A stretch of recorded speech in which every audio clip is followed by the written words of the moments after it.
Hello, everyone. My name is Jonah Edelman. I'm the co-founder and CEO of Stand for Children, which is an education advocacy organization that works in multiple states.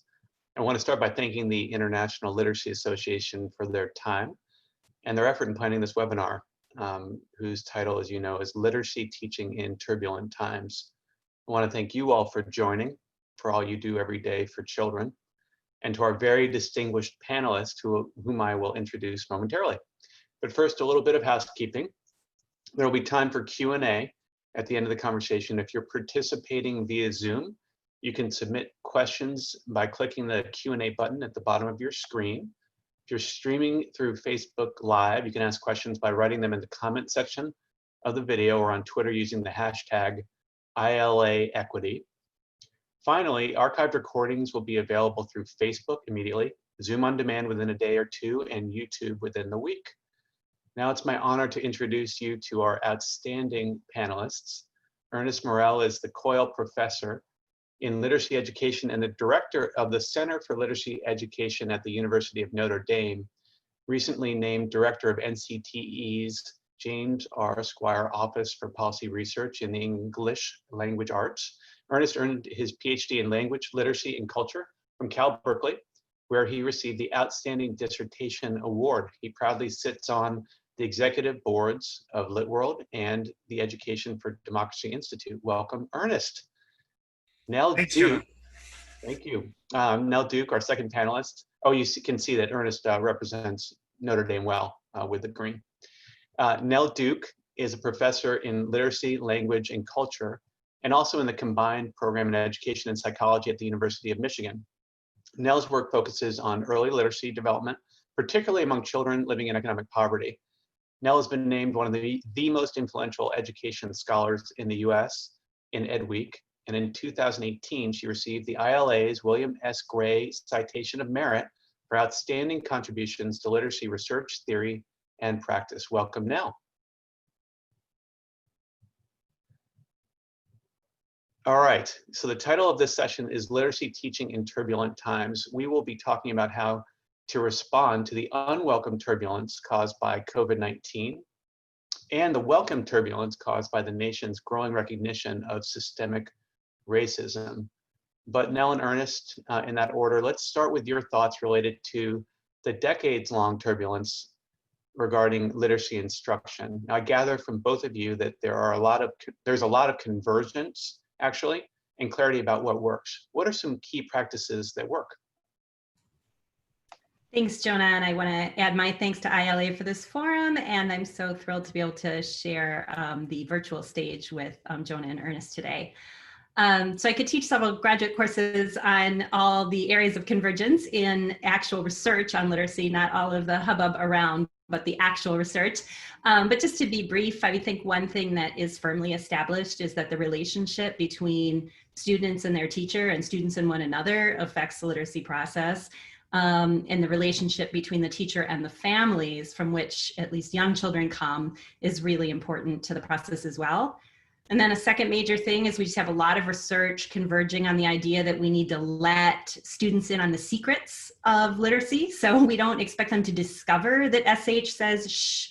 We actually want to tell them that and help them, to learn that. We don't want them to have to infer the strategies that writers can use when they're persuading someone of something, but rather we want to tell them what strategies writers use to help persuade people of something. So really letting kids in on those secrets. There's just a lot of research evidence behind that idea. And then finally, that kids need lots of opportunities to read and write for real purposes, meaningful texts, and that opportunity, if denied, means all the instruction that we did was for nothing, right? So we need the combination of the instruction and then the application. Yeah, thank you, Jonah. Great to see you now. As expected, I thought there would be a convergence on our answers to that question. So I figured, what is Nell not going to say? But I do want to pick up on that last point that I think is really important. And students get better at reading by reading. And they enjoy reading when they're able to read for pleasure, and they're able to choose what they read and talk about what they read with their teachers and with their classmates. What's most important, I think, in terms of students' development and engagement is how they feel about themselves as readers and writers, and how they feel about those that are in the reading and writing community, meaning their fellow students and their teachers. And so those relationships are absolutely important. I thought that, one of the places where I might complement things that I knew Nell would say would be to talk about some of the learnings that connect to culturally responsive instruction and literacy. And again, there's a lot of convergence. You can think about the importance of relationships or engagement.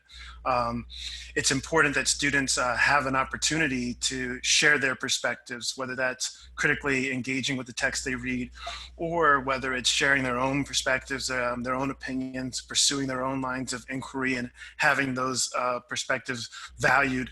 It's really important that students understand that the homes and communities that they come from are also vibrant sources of wonderful stories and culture that is just as important as the academic learning in the classroom. And we want to make bridges between home learning and learning inside the classroom.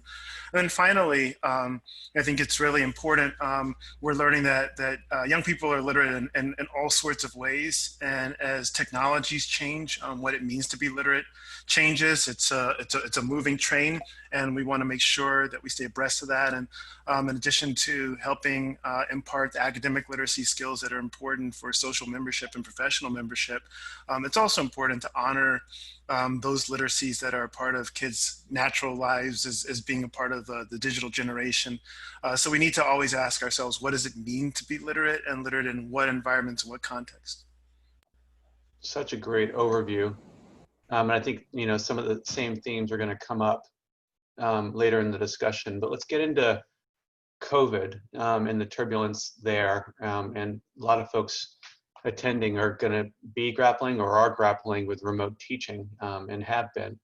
There's such a need for guidance about how to make the best of this very difficult situation. So what are your key messages for educators around that? Let's start with you, Ernest. Sure, thanks, Jonah. Nell and I were just talking about this and the first part of this may, I get emotional because I think about just myself as an educator and how I respond. Before we get into strategies, I think we really need to put this in context about our relationships with children and their families. I think we need to start with a couple of important points. One, these children have done nothing wrong. Right? They have done nothing wrong. And two, they have not gotten behind as members of cultural communities.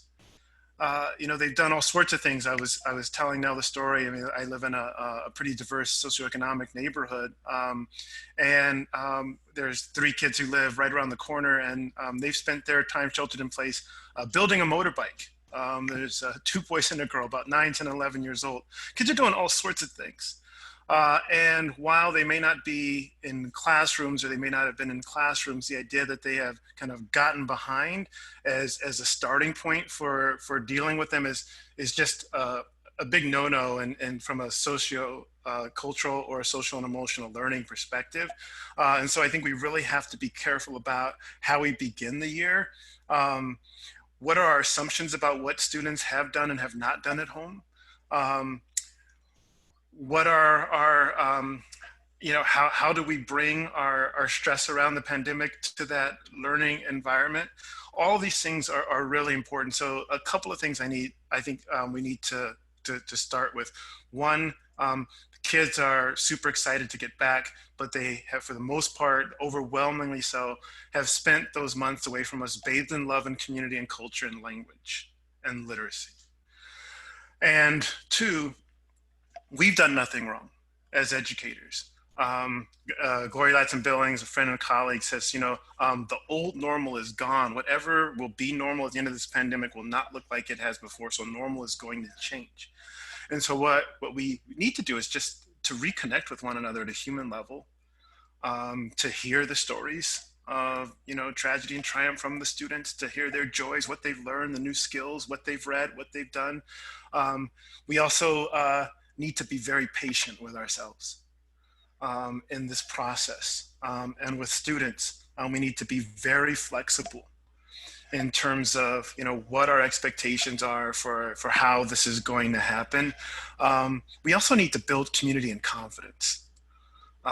The students are going to be terrified because their parents, have been hearing in the media that everyone's going to be a year behind. And hey, first of all, we've all experienced this pandemic together, so it's all stopped, right? Everyone has been kind of disrupted.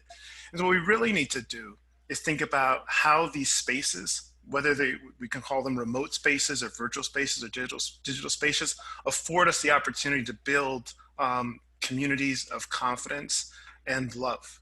How they allow us to learn from students and their families, how they're navigating these times. How do we build joy? How do we kind of connect to students in ways that inspire them to kind of share their genius with us? We know literacy as a field, and we really care about these children. As long as we move the noise out of the way, those things will happen. But we have to have, I think, patience with this new context of learning, and just think about what are the affordances. I'm thinking there's all sorts of ways that we can honor students' voice that are more difficult in the classroom. There's asynchronous communication spaces. There's a wonderful chance to talk about the digital divide and develop media literacy. To really make connections between the literacies that young people practice as participants in popular culture and what we do in the classroom. There are wonderful opportunities for students to pursue independent projects based on their own needs, to kind of be ethnographers of their family's literacy ecologies. So there's all sorts of ways that I think if we step back and say, how can we use this environment to our advantage? It's not what we want, but while we are here, maybe we can see it as a place of possibility and not just a place of challenge or loss. No, thank you. This is the problem with following Ernest, right? I can bring neither the passion nor the holistic response that Ernest just provided. I mean, ditto to absolutely everything he said. And this is really about the mindset that we're bringing to this task with children this fall. And we want to bring a mindset that isn't deficit oriented, but is oriented toward possibility. And we want to bring a mindset that is healthy and generous with ourselves too. So ditto to all that.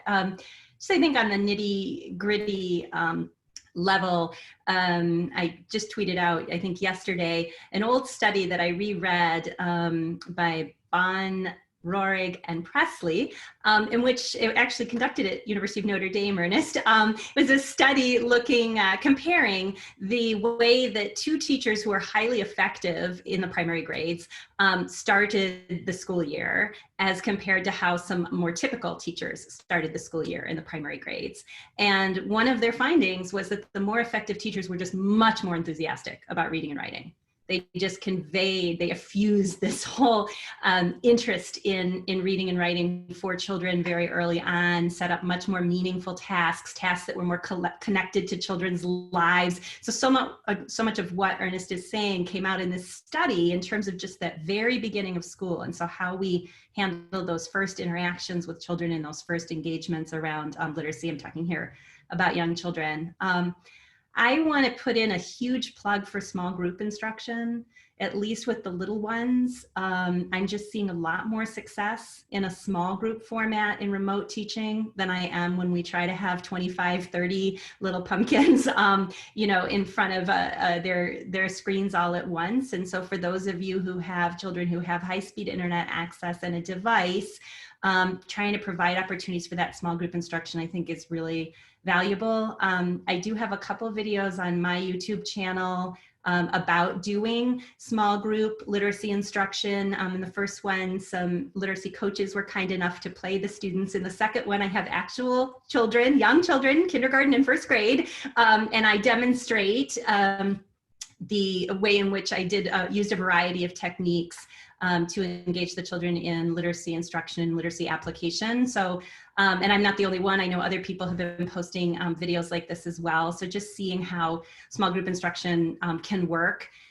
The approach I took, because we don't have research on, how to do remote teaching with young children in the middle of a pandemic, right?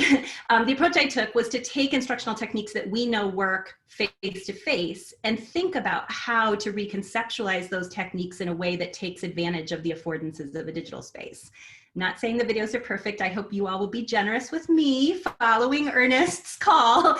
But anyway, that's a sort of a starting point. The other big point I wanted to make, in addition to the value of the small group approach as much as possible, is just that I think we have an opportunity here to try to connect the many, many people in our society who are feeling really isolated right now. I'm thinking particularly of some of our senior citizens in the country who, for whatever number of reasons, are, not able to connect as much with as many people. Could we take advantage of that by connecting those folks individually with our students, so that they're forming intergenerational relationships, and there's an opportunity for literacy? I mean, few things in literacy are more powerful than just giving children and youth an opportunity to read to someone and to get coaching and feedback and to talk about what they read. And so I think there is an opportunity here if we can figure out how to hook up these folks who may be feeling isolated, or at least who have time and energy on their hands, with children and youth who could really benefit from the opportunity to have someone read with them. And really, you don't need to know a whole lot to make some kind of difference. Research does show us that volunteer tutoring programs can make a difference for kids. Of course, they're not as powerful as one-on-one instruction with a certified teacher, but they can make a difference for children. We do know that from research. There are lots of research proven, approaches to literacy tutoring or literacy coaching one-on-one with volunteers. Or there's just, again, listening to a child read and doing some coaching. I know there's a lot of hubbub in the field right now about how to prompt children when they're stuck on a word, or how to coach them when they're reading. I do have an article coming out about that very controversy in November, but in the meantime, I think just a few simple prompts that anyone could use to support the child or the youth when they're stuck on a word would probably be a good approach. So just to sum up, ditto to everything Ernest said, and really looking at small group instruction and one-on-one opportunities with volunteers as some of the tools that we might want to deploy this fall in a really positive and asset-oriented environment. Now, just mindful that we could take this in so many different directions, I just want to affirm and appreciate the asset orientation and the focus on relationships, and just how teachers are coming across that you both shared. We've had a couple of really good comments in the Q&A, and I want to elevate them, not so that you have to answer everything comprehensively, but so if you want to respond, you have the opportunity. One is about specifically protocols for remote teaching. Obviously, you said, this is a unique situation, but if there are things that you might want to share, and Ernest, with older kids as well, that teachers could take away. Another relates to assessment of students, and certainly this attendee isn't advocating for a significant amount of focus on it, but just what should they keep in mind with regard to seeing where kids are at, if anything, in the beginning of the year. And then finally, just the really good point about teachers themselves being drained and stressed, and that their well-being is a big component. If you have thoughts on how teachers can recharge, and or what districts can do to help teachers.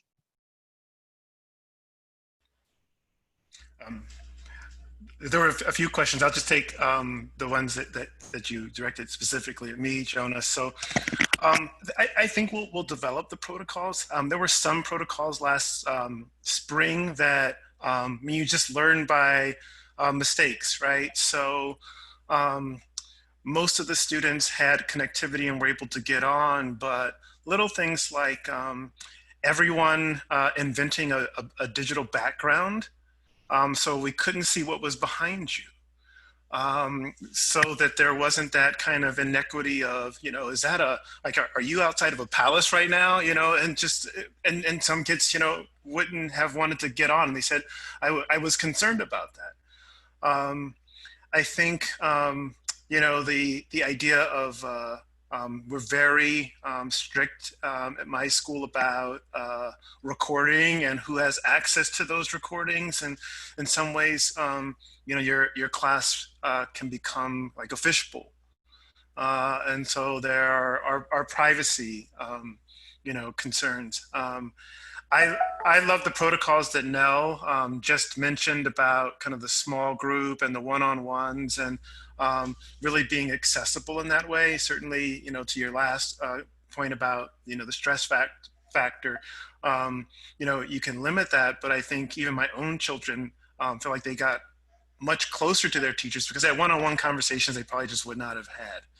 I think we need to think about discussion in synchronous and asynchronous modalities for the secondary students, and deposit a comment sometime between now and 5:30, and so that conversation is ongoing, and more people can be involved. But those are just some, and I think what we need to do during this time is really be open about our mistakes and our triumphs.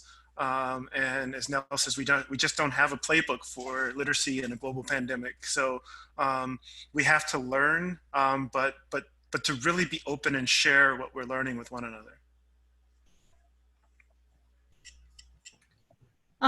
Thanks, Ernest. I guess because I did a shout out to Indiana, I should now do a shout out to California. The PACE organization in California, PACE, has some excellent protocols and guidance around doing remote teaching that I think, I'd add to the important points that Ernest already made. So I think that's a great place to look to get some guidance around that.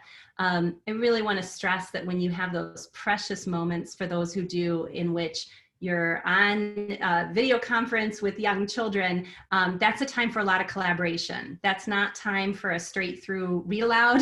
It's not time for a lecture. That's really time for interaction. I mean, that's the gift. We can do all that other stuff, when we're in an asynchronous context. So really just making sure that we're providing those opportunities for collaboration.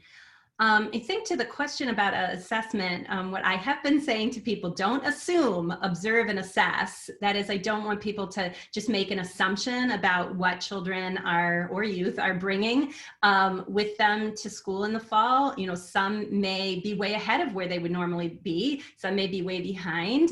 And some may have gaps and strengths. And as Ernest implied, that's sort of all beside the point in a way, because we want to really bring, the orientation that everybody's got something at the table. So if I could only pick one assessment that I would give in the fall, it would be an interest inventory, actually. It would be some kind of tool. I have one I can share, or, there are lots online. If you just Google interest inventory, or you can write your own, just find out what children are interested in or what youth are interested in these days, what they've been doing, and build on those interests in designing curriculum. I think that would be my number one go-to tool.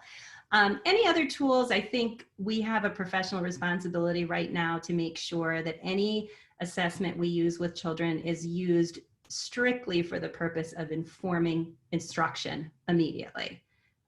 This really should be no other reason to be assessing children right now. So if it's a matter of, well, I want to know what sound letter relationships that children are solid on and which ones I need to teach next, that would be a good reason to give an assessment. Like the informal decoding inventory is one that's pretty gentle, it's research validated, that would be an appropriate choice. Any kind of assessments that are really for the purpose, of, I would say, accountability, or assessments that are maybe more to group kids or rank them or anything like that, I think is just off the table as far as I'm concerned for this fall. There are some other, thank you both. There are some other good questions, and let's see if we have time at the end, but I want to move on to the other pandemic, the one that's been with us for 400 years, which is not new, but which has come to the fore based on the videos that we all saw and were so shocked to see, and that is the pandemic of racism and how it shows up in our society and in our education system. And so I'd love for you all to engage with the audience about what literacy educators should be doing about this at this time. What do you want to say to the audience about the role that white supremacy plays in our education system, and the opportunity and responsibility that educators have in dismantling it?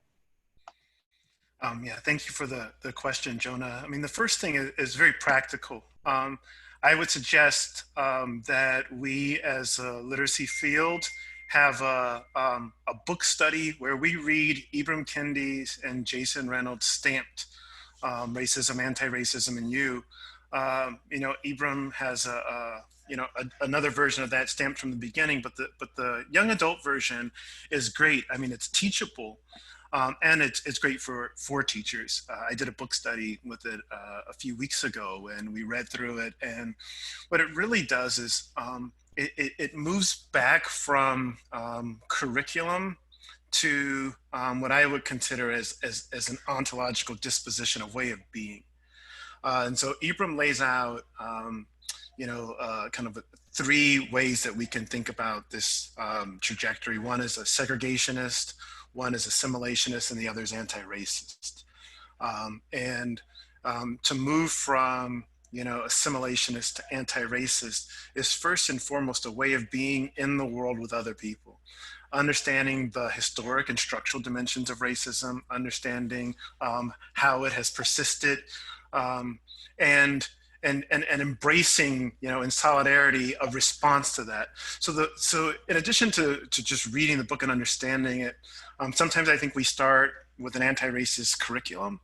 That's the last place I would go. The first is, how do we cultivate genius and see genius in students? How do we understand that excellence is equally distributed in terms of talent, but opportunity is not?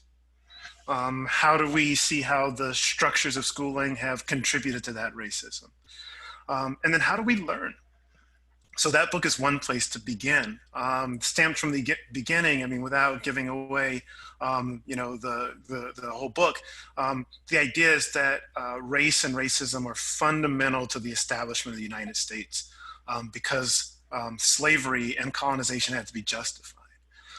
And those structures did not disappear with the Emancipation Proclamation and 13th, 14th, and 15th Amendments. They persist with us. And so learning about that and understanding that a quote unquote kind of neutral disposition is one that supports racism.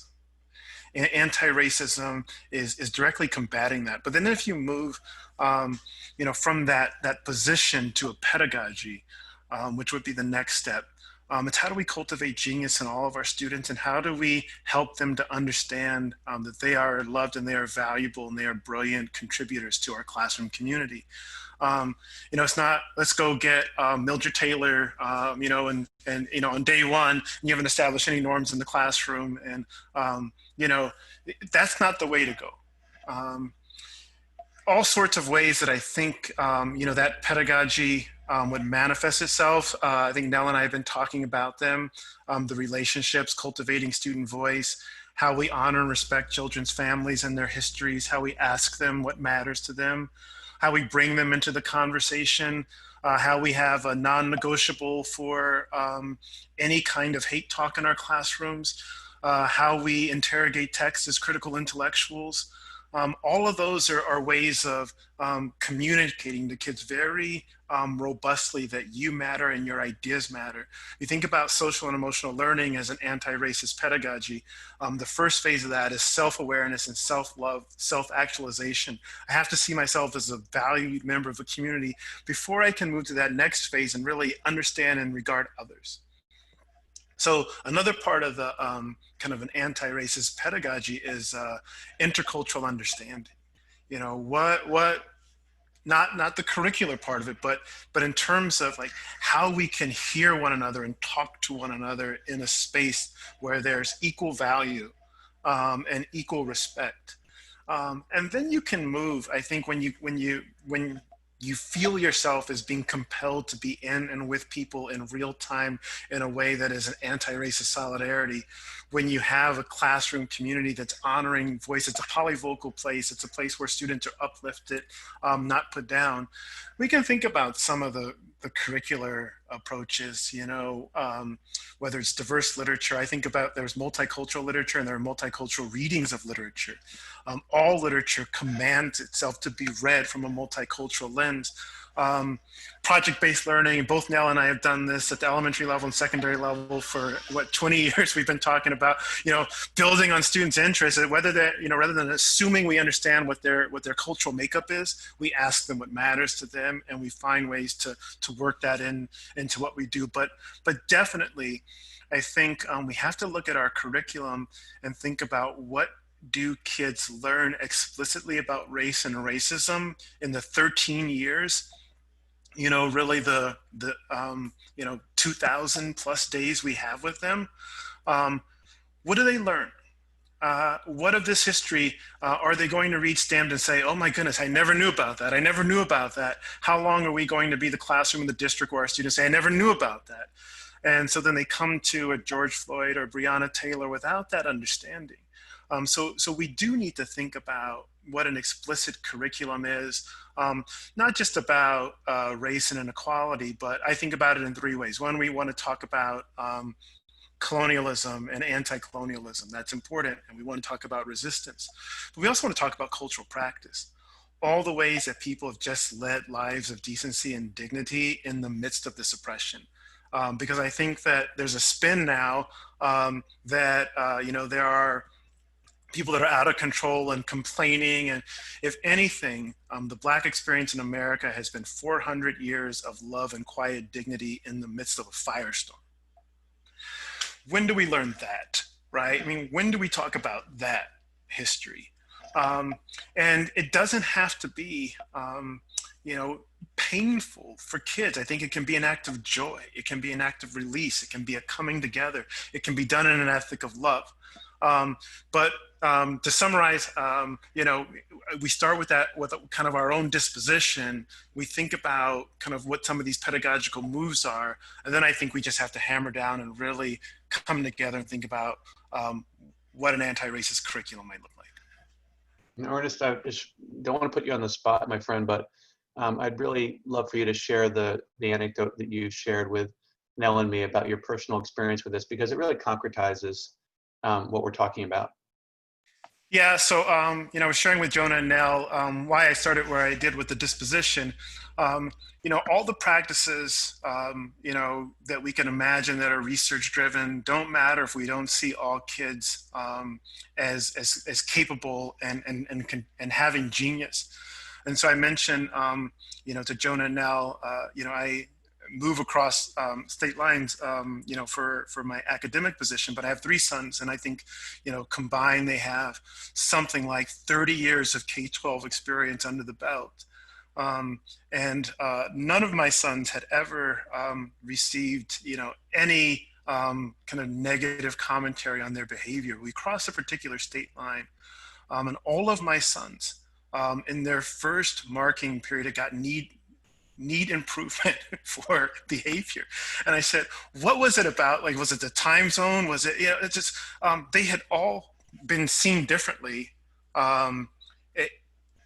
just by kind of coming into a new environment. And they were super stressed out. They did not know what to do about it. We were kind of new to the environment. I was wondering, should I have even moved? And the thing is, everything's fine now, but it takes so long. I mean, people talk about the racial battle fatigue that, like, why do you have to do that? Why do you have to prove yourself and say, I'm a smart Black kid? Why is that modifier even needed, right? And it was just assumptions being made about them and their behavior.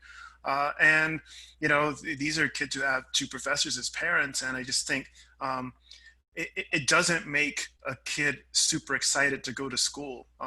It's another story. If my brother is watching, I'm sorry for telling the story, but he would put his head under the pillow and cry when it was time to go to school in the 1st grade. Now he's a computer techie guy, and he's doing all sorts of things with his family. But I can remember that he did not want to go. He hated that place. He felt stupid in that place. And so this is a moral stance. I'm sorry, Nell, for being on the soapbox. I mean, there's all sorts of, wonderful things that we've done and written, but this is a moral stance, an ethical stance. And how long are we going to stand for this as a profession is the question that I want to ask. There's not a cool project that makes you anti-racist. It's hating racism at the core that makes you an anti-racist, and it's loving individuals and saying, we're going to look at our outcomes, and if our outcomes are predictable along lines of class or race, let's assume we have a structurally classist and racist environment. And that doesn't mean that it coheres in any individual, but we have to do something about it. I think that this is a brave move for ILA, and I think this is a bold move, for us as a profession. As you said at the beginning, Jonah, this kind of turbulence is needed. I feel like we've made huge strides over the past 30 or 40 years. And I was going to say this in our opening statement. It's our success as a literacy education field in part that has increased the expectations that the world has of themselves and us. So we should be grateful for this pain. And we should step into this moment because our greatness on the anti-racist front lies ahead of us. What we can do together, but only if we're willing to take that leap together. I just want to, I appreciate that, and thank you for sharing those powerful anecdotes. I want to share what John Lewis, which you may have read in his posthumous op-ed, one of the things he wrote, when historians pick up their pens to write the story of the 21st century, let them say that it was your generation who laid down the heavy burdens of hate at last.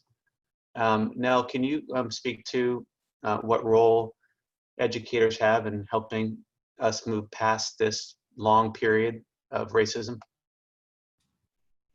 Sure. Certainly not going to say it as articulately as John Lewis or you or Ernest. And Ernest, you can get on the soapbox anytime. You know I love that. I love you on the soapbox. I just wanted to speak really to everyone, but definitely particularly to white educators out there, just to make sure that we're on the same page about how heavily literacy is implicated in the racist system that is our nation's schools.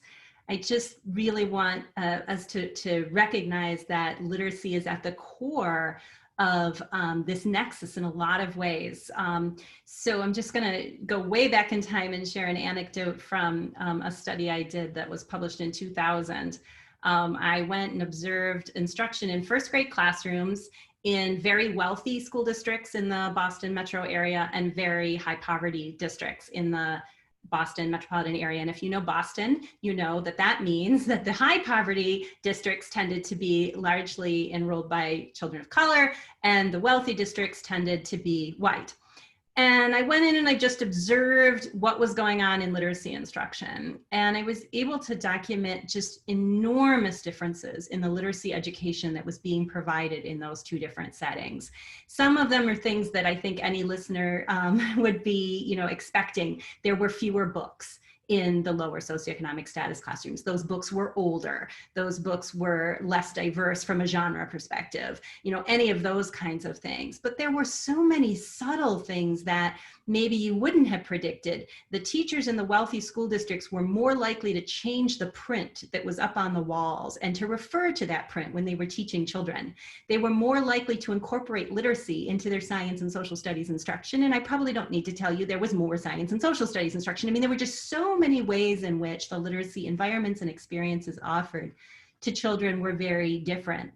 And what that tells us is that each of our little actions, each thing that we do as a literacy educator is being influenced by and is channeling some of the very racism as well as classism that our country is founded on in many ways. And so I really want that understanding, to be central for us. I want to take a second to just do another shout out to some work in the DC public schools. And this work is led by Allison Williams, who's a deputy chief in the schools, and then also Corey Colgan, who's chief there. I think they're listening, so hi. So they've done so much really great work around equity. I mean, they had an equity audit all last year before the murder of George Floyd. So this is work that they've been doing for a long time, but they've taken a very heavy anti-racist focus for this summer. They got race and equity fellows whose role it was to examine every inch of the curriculum that was being used in both literacy and social studies in the district. And again, it supports very much the point that I'm making of how so much of literacy instruction is influenced by these issues. So just one example of something that the Race and Equity Fellows found in their review, they found that when the word hostility was being defined for children, the picture was of Black men peacefully protesting. That was the image that was being used to teach the word hostility. So I'm just trying to show like everything, our vocabulary instruction, whether we teach content in science and social studies, how we point to print on the walls. I mean, all of these things are influenced. And it's certainly true that there are structural factors, school funding and, the ways in which segregationist housing policy is influencing, school. I mean, of course, there are so many layers here that are not in our immediate personal control, but it is in our immediate personal control, the environment that we create in our classrooms, the ways in which we teach children, the expectations that we have for children, whether we respond to children the way that educators are responding to Ernest's sons or not. And I think we've just got, particularly as white educators, we have got to get to a point when we see a Black boy walk into our classroom, we think, hey, that could be the next Neil deGrasse Tyson. That could be the next John Lewis. That could be the next Jonah Edelman, the next Ernest Morrell. Like, that attitude has to be in place, or all of the rest of what we talk about, phonics instruction, this, that, and the other thing, it's just irrelevant to the moral imperative of having those hopes and dreams for our children. All of our children. I just want to stick with that for a minute, because it's impossible to overstate the importance of going on a journey from wherever you are now. And I don't think you heard participants any judgment. I think you hear conviction from Ernest and Nell, that the do now, the first place to start is with mindset. And let's please take this out of the good bad frame and look at it as if we're all unfortunately infected by this disease, and we have it to differing extents, and we've recognized the illness and how it manifests to differing extents, but we can all take responsibility for the cure. And the cure, by the way, doesn't last, because the toxicity remains, the infection's all around us, so we can continue to try to get better. And I guess with that, I would want to ask either panelist, because we probably have a lot of white teachers, and they're at varying places on their journey. Where would you suggest that people start? And if you're somebody who's not as comfortable talking about race right now with your class, and don't feel as comfortable engaging maybe with students from diverse backgrounds, admittedly, and you're able to kind of admit that, where would you have folks start? Sure, I'll start now.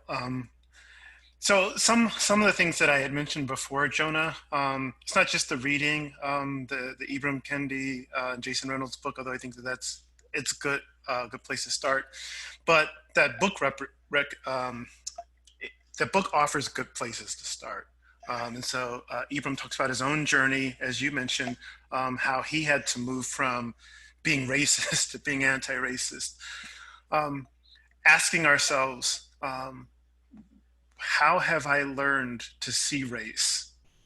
And really unpacking. Getting to the point where you're talking about it explicitly, that gets into the curriculum stuff, but to really ask ourselves the question. There's no one in the United States who hasn't been significantly affected by race. I remember when I first started teaching almost 30 years ago, and I would talk to students about why is it not unusual that you drive by a neighborhood and everyone you see is Black, and it's poor, and it's an impoverished neighborhood, and you drive through a neighborhood and everyone is white and it's wealthy, and you take that as normal. I had a conversation with a university administrator, and I said, how can we be comfortable with our university when we'd be shocked if the population of the local prison became the population of the law school, and the population of the law school became the population of the local prison, right? We just live with this as normal. You expect it, right? So embracing that, right, and really challenging that. I mean, the self-work. I want us to be patient with ourselves and impatient with ourselves. And I want us to love ourselves enough to take ourselves seriously on this journey and say something has got to change. We all co-sign on events like the ones we've seen this summer because of what we accept as normal. And so really it starts there. Then I would ask myself, what can I read and who can I talk to? That's going to be a critical friend in love, not someone who's going to yell at me or put me down, but someone I can continue to talk to on this journey. And then how am I going to help all of my kids feel loved and valued in my classroom all the time from day one? What are my day one non-negotiables? So I start there. Then of course there's questions about what can we read as a class that's going to inspire us and change us and those sorts of things. But I'd really start in the kind of self-work, the ontological work. And let me just say that I didn't hear you say this, Ernest, but I just want to be clear with folks. By the way, I would very strongly endorse Stan Freemex's the first book, just because it really helps you see how racism developed literally historically and why. And I think it's really valuable from that perspective. How to Be an Anti-Racist is very, very good too, by Ibram Kendi. But I didn't think you were advocating for this, but I want to make sure it's not misunderstood. We're not suggesting that white people go find Black people to help learn about race and racism. I would submit that white people are really excellent experts on racism, and as much as Black people, if everyone allows themselves to kind of be introspective and really see things from a different perspective. So just because you have more melanin or certain facial features doesn't make you an expert on race. We're all part of this thing. Nell, what else would you like to add? I'd like to just appreciate the question in the first place. I mean, I think that one way that educators respond to calls to work against anti-Black racism is by running the other way. And so if you're at, if the questioner is asking, what can I do, or how can I start this conversation, or how can I engage in this conversation when I'm comfortable, that's the first step, actually. And so I just want to celebrate that question a little bit. I also want to say that we are all on a journey. I'm certainly on a journey.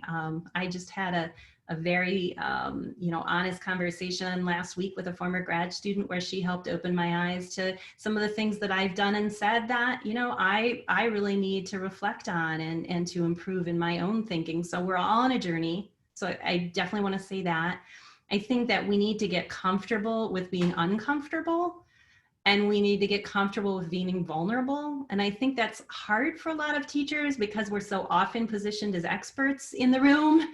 But, I don't think there's anything wrong with saying to colleagues or saying to students, when I was growing up, we just didn't talk about these things. And I'm just learning how to talk about these issues. And I'm really looking forward to learning from you about how to talk about those issues. And, just making yourself vulnerable, I think, in the moment and having some humility is really important. I concur with what you're saying for sure, Jonah. It's neither appropriate nor fair for us to run out to our Black colleagues and ask them to now become, on top of everything else, now we want you to educate us. That said, if your school or district is in a position where you're ready for, some additional outside and professional help, there is a network that I really like, the Anti-Racism Educational Consultants Network. We can share a URL, I'm sure, for that. And actually many of the educational consultants, the scholars in that network are literacy folks. Again, not surprising when you see how intertwined these issues are. And so that would be one great place to look if you're looking, to get some professional outside support and guidance from people who really have a lot of expertise in the area of figuring out how to confront racism in our classrooms and with respect to literacy instruction specifically. Ernest, would you like to add anything? I just wanted to go back and just ditto something Nell said and really respect and honor the question. It's something else I was going to say in my opening statement, that it's those who take this the most seriously that are hardest on themselves. And it's not about being hard on ourselves. This is like, we are here in this conversation because we care. But because we care, we have to be better. But we don't have to be better because we're bad. We have to be better because we care, and the situation demands it from us. Sometimes, I think we can leave a tough conversation feeling badly about ourselves, but teachers are extraordinary individuals, and these are extraordinary times, and we challenge ourselves because we know how much this profession matters. My mom and dad taught for 50 years each. I grew up the child of teachers. I'm nearing 30 years. Nell and I have been working together over 20 years. We have to get better because it matters. But I really don't I want to appreciate the question, but I want to appreciate the questioner, right? And all the others who have that question. This is hard work, but it's worth it. And we don't say that enough. But what you do matters, and thank you for that. Yeah, and I would just note that in the comments, there's just some really wonderful statements, declarations, sharing. And, I guess I would just encourage that there's just an aspect to this that can be really joyful and empowering as well. To grow up in a society and to be miseducated, to be operating based on myths, on erroneous beliefs, on, toxic myths, on just, awful, wrong, mindsets that cause, you to treat people in a way that really, if you step back, you wouldn't want to, and just kind of conditioning that we all have that's deeply embedded, that's just, really actually, if you think about it, insane. To be able to move past that, to begin on a journey to, get away from that, to unburden yourself, that's exciting. And then what can come of that for children that you're in the position to work with and uplift is incredibly exciting. And so I couldn't, underscore 948 people are still here. And you think about the number of children that you have the opportunity to touch every year. And by you continuing to progress on your journey and becoming much more effective in your teaching approaches and in the way you see and recognize and build relationships with children, and then the texts that you use and how those can uplift kids. Wow, what an opportunity that everyone has here. I guess I've gone from panelist to being on my soapbox. Sorry about that. Now, having caught myself, would love to give you all a chance to wrap up. And if you want to combine the two topics with respect to, again, the pandemic and the remote learning context in which our educator colleagues here find themselves, as well as the other topic that we've just talked about in terms of racism, please do. And we'll start with Nell. Thanks, Jonah. I think, I'll try to combine the topics somehow. I mean, I think what's going on here, friends, is that teaching is having a moment in a lot of different ways. I feel like in my lifetime, there's never been as much recognition of the importance of teachers and teaching. I think people are getting it, that teaching and teachers impact our economy. They impact our ability to do our work in our daily lives and keep our house clean. That teachers and teaching impact our kids individually and collectively. I'm just hearing, many more people than I ever have say things like, teaching is hard. Yeah, it is. So I really love that. I'm also, struck by the fact that there are places in our country where people are interested in teachers risking their own lives to teach. I think that gives us a sense of how wrapped up in understanding the role of teachers in teaching in our society many people have become. So I think teaching is having this moment. And I know that I am just grateful for all of the gratitude that is finally coming to teachers in a way that I don't know that it ever has before. But, you know, with great power comes great responsibility. Sorry, you can tell my son has been making me watch a lot of superhero movies during the pandemic. So I guess I'm using a superhero movie line. But it's true, you know, we have great power as teachers and educators, and that means we have great responsibility. And today in our conversation, we've talked about responsibilities that we have around equity in general and around anti-Black racism and fighting against that in particular. And it's been helpful to me to kind of put all of this into a historical context, you know, through the whole history of enslavement in this country. You know, as Ernest and Jonah both alluded to, this is, you know, 400 plus years, right?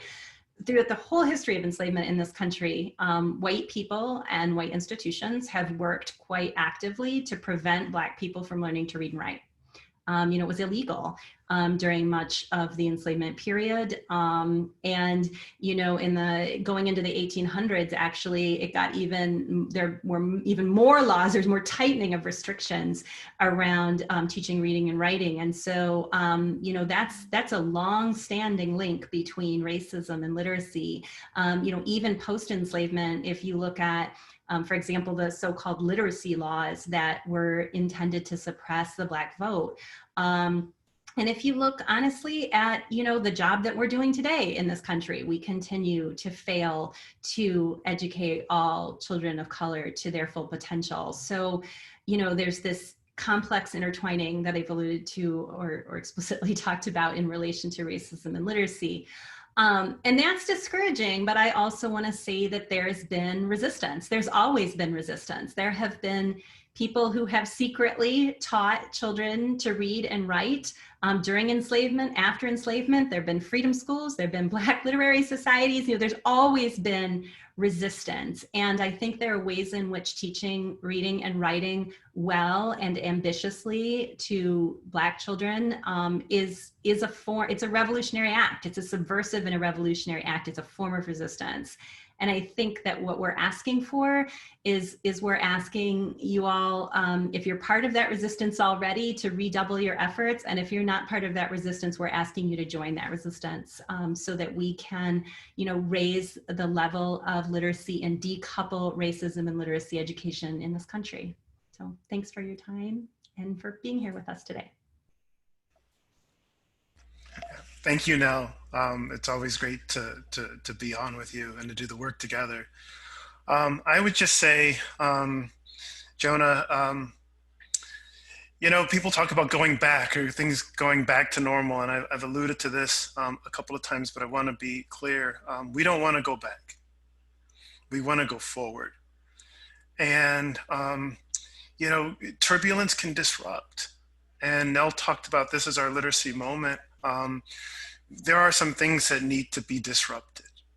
The inequitable distribution of opportunity needs to be disrupted. Achievement discrepancies that are predictable along lines of race and class, that needs to be disrupted. Accepting as normal, intense geographic segregation in our classrooms, academic tracking, you know, that needs to be disrupted. This is a time to forge a new narrative, a narrative of excellence that is widely distributed, an ethic of love, where we mention the word love as much as we mention the word science when we're talking about reading, pedagogy, and achievement. These are people's babies. They love them and feed them, and they want us to love them, not as they love them, but as they want them to be loved by us. We need to start there. When we think about what the opportunities are, you know, there's an opportunity to form a transformative vision for literacy education that will lead society. There's an opportunity to focus on the humanity and the humanization that's possible through literacy education. We want literate human beings, but we want humane ones. Some of the most literate societies in human history have been responsible for some of the most atrocious acts. Literacy doesn't make you a better person. Humanizing education does. So it's reading and writing in the interest of self-love and social transformation is what we want. So let's think about that. Think about how the criticality manifests itself in, beautiful polyvocal classrooms where students are able to speak and write the truth to power. Think about students as having robust and frank access to histories of oppression and resistance and transformation. That's what's possible for us. You talk to a child who's 80 years old and they remember their third grade teachers. They do not forget us. They remember their families and they remember their teachers. That is who we are. After their faith in their family, there's no more powerful intervention than a child's life and that of their teachers, and no more powerful act in education than helping a child learn to rewrite the world. We become readers of the past so that we can become authors of the future. That's what lies before us. So I thank you for embracing this challenge. I thank you again for what you do. Together we will get through this. The schools will be different and they will be better because of you. Ernest, thank you so much. Nell, thank you so much. Everyone, thank you for joining. I want to remind you that there will be posted on the Literacy Now blog the resources. You've requested and made many good requests, and there will be many resources posted. And I also want to remind you that this wonderful webinar will be available archived on Zoom on demand, YouTube, and then on Facebook immediately. Thank you again to the ILA, and thank you all for joining.